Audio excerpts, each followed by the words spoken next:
आज दोस्तों हम राठौड़ वंश के बारे में पढ़ेंगे, जो गत परीक्षा में पूछी हुई राजस्थान पुलिस कांस्टेबल और आरपीएससी एलडीसी आदि एग्जाम में। और आज दोस्तों हमने देखा कि राजस्थान के भर्तियों के लिए जो नोटिफिकेशन, उसमें बहुत सारी वैकेंसी आपके लिए आई है।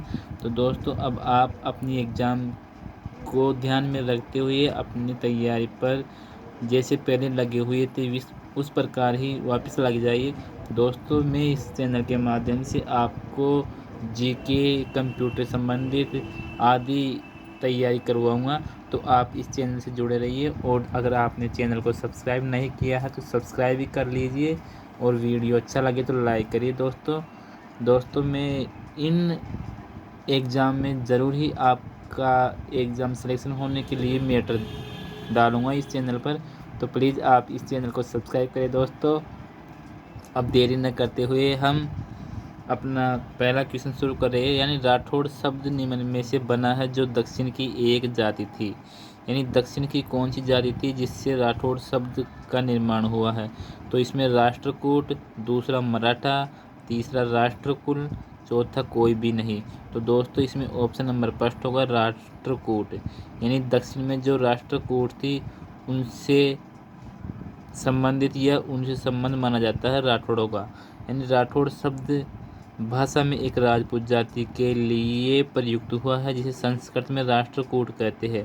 और राष्ट्रकूट प्राकृत रूप में रटौड़ यानी राउड़ या राठौड़ बनता है, और इसका उल्लेख अशोक के शिलालेखों में कुछ दक्षिण जातियों के लिए ऋष्टिक या आदि के रूप में प्रयुक्त होता है। तो ये था दोस्तों राष्ट्रकूट के बारे में या राठौड़ों के बारे में, जो इसकी उत्पत्ति राष्ट्रकूट से माना जाता है।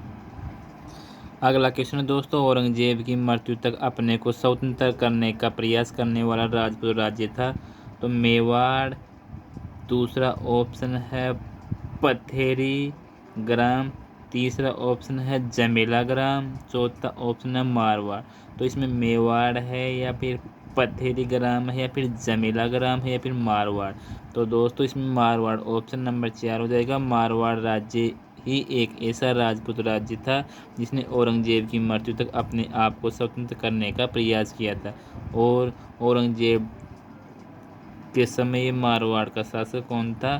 पहले तो जसवंत सिंह था, और उसके बाद में अजीत सिंह था, जिसकी राव दुर्गादास ने उनको राज्य दिलाया था। अगला क्वेश्चन है दोस्तों, किस शासक का शासनकाल लगभग 50 वर्ष था? इनमें से कोई नहीं, राव जोधा, राव चुंडा, राव मालदेव।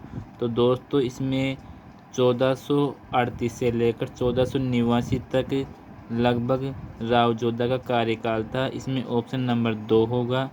और इसने मंडोर, सिवाना, जालोर आदि को अपने राज्य में मिलाया था। तो इसमें ऑप्शन नंबर 2 होगा। अगला क्वेश्चन है दोस्तों, जोधपुर शहर का परकोटा एवं जोधपुर किले के परकोटे का निर्माण किस शासक ने करवाया था? तो पहला ऑप्शन है राव चुंडा, दूसरा है राव मालदेव, तीसरा है राव चंद्र सिंह, चौथा है राव जोधा।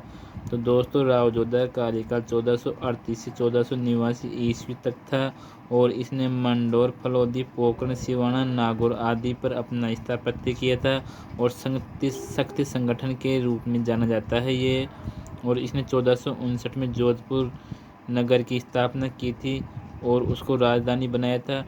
राव जोधा ने जोधपुर में चिड़िया टोक नामक पहाड़ी पर मेहरानगढ़ दुर्ग बनाया, जिसे मयूरध्वज नामक दुर्ग के रूप में जाना जाता है। तो इसमें ऑप्शन नंबर 2 होगा राव मालदेव। नहीं दोस्तों ये सही नहीं है, राव जोधा। ऑप्शन नंबर 4 सही होगा, मैंने गलती से राव मालदेव बोल दिया था। अगला क्वेश्चन, किस शासक को हसमत वाला राजा कहा जाता है? तो इसमें शेरशाह सूरी, राव मालदेव, मानसिंह प्रथम, चंद्रसेन। तो दोस्तों राव मालदेव का शासनकाल था 1532 से 1562 तक। तो इसमें हसमत वाला राजा राव मालदेव को कहा जाता है। और राव मालदेव गंगा का ज्येष्ठ पुत्र था, यानी कि गंगा शासक था। कहाँ का? मारवाड़ का। उसका ज्येष्ठ पुत्र यानी सबसे बड़ा पुत्र था। और इन्होंने पारसी इतिहासकारों ने ही हसमत वाला शासक कहा। तो क्वेश्चन पूछा जा सकता है कि राव मालदेव को हसमत वाला शासक किस इतिहासकारों ने कहा? तो पारसी इतिहासकारों ने इसे हसमत वाला शासक कहा। और फरिश्ता व बदायूं ने भारत का महान पुरुषार्थी राजकुमार कहा। तो क्वेश्चन इस प्रकार से भी पूछा जा सकता है कि फरिश्ता व बदायूं ने किस शासक को महान पुरुषार्थी राजकुमार कहा? तो वह होगा ऑप्शन में राव मालदेव सही।